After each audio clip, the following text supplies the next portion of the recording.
Breaking news आता समोर येते। मस्जिद बंदर रेल्वे स्थानकामध्ये 3 ते 4 प्रवासी पडल्याची माहिती समोर येते। मस्जिद बंदर रेल्वे स्थानकात 3 ते 4 प्रवासी पडलेले आहेत। नेमक्या कोणत्या कारणामुळे ही घटना घडली त्याचं कारण अद्याप समजू शकलं नाहीये। मात्र मस्जिद बंदर परिसरातली रेल्वे स्थानकातली ही घटना आपण पाहतोय। 3 ते 4 प्रवासी पडल्याची माहिती मिळते।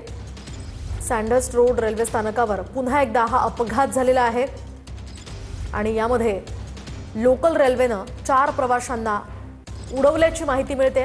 मस्जिद बंदर रेल्वे स्थानकामध्ये ही घटना घडली आहे। सँडर्स रोड रेल्वे स्थानकावर पुन्हा एकदा हा अपघात झालेला आहे। हा अपघात कोणत्या कारणामुळे झालाय याची अद्याप माहिती मिळू शकली नाही। मात्र सध्या आपण पाहतोय प्राथमिक माहितीनुसार मस्जिद बंदर रेल्वे स्थानकामध्ये 3 ते 4 प्रवासी पडलेले आहेत आणि मध्य रेल्वेच्या मोटरमनचं या संदर्भात आंदोलन सुरू होतं आणि गर्दीच्या वेळी प्रवाशांना हा फटका बसलेला आहे। प्रवाशांना फटका बसून या ठिकाणी 3 ते 4 प्रवासी पडल्याची माहिती आता समोर येते आहे। रेल्वे स्थानकावरचा हा व्हिडिओ आपण पाहतोय। संध्याकाळची वेळ आहे, मोठ्या प्रमाणात स्थानकावर प्रवाशांची गर्दी असते।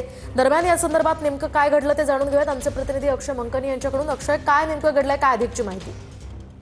खरं तर आपण पाहिलं तर आज सीएसएमटी रेल्वे स्थानकावरती रेल्वे कर्मचाऱ्यांनी आंदोलन केलेलं होतं। खरं तर मुंब्रा रेल्वे अपघात प्रकरणात हा सगळं आंदोलन जे आहे ते रेल्वे कर्मचाऱ्यांकडनं करण्यात आलेलं होतं। त्यामुळे सगळ्या मध्य रेल्वेची लोकल सेवा जी आहे ती ठप्प झालेली होती। त्यामुळे सीएसएमटी स्थानकावरती प्रवाशांची मोठी गर्दी झालेली होती आणि ज्यानंतर हे आंदोलन थांबलं त्यानंतर पुन्हा एकदा रेल्वे कर्मचारी पुन्हा आपल्या कामावरती गेले आणि लोकल घेऊन पुन्हा एकदा मार्गस्थ झालेले असताना अंधेरी जी फास्ट लोकल आहे त्या अंधेरी फास्ट लोकलला मोठ्या प्रमाणात गर्दी झालेली होती आणि या ट्रेनला मोठ्या प्रमाणात प्रवाशांची गर्दी झालेली आणि ट्रेन मस्जिद बंदर रेल्वे क्रॉस करत होती। त्यावेळेस या गर्दीमुळे 4 प्रवासी जे आहेत ते रेल्वेच्या खाली पडलेले असल्याचं आपल्याला पाहायला मिळत आहे। पुन्हा एकदा मोठा अपघात जो आहे तो रेल्वेचा झालेला आहे आणि त्यात रेल्वे प्रवासी जे आहेत ते जखमी झालेली असल्याची माहिती जी आहे ती आता मिळते आहे। परंतु या सगळ्या संदर्भात अद्याप अधिकृतपणे रेल्वेच्या जनसंपर्क अधिकाऱ्यांकडून कोणती माहिती जी आहे ती देण्यात आलेली नाही। परंतु वारंवार मुंबईमध्ये रेल्वे अपघात जे आहेत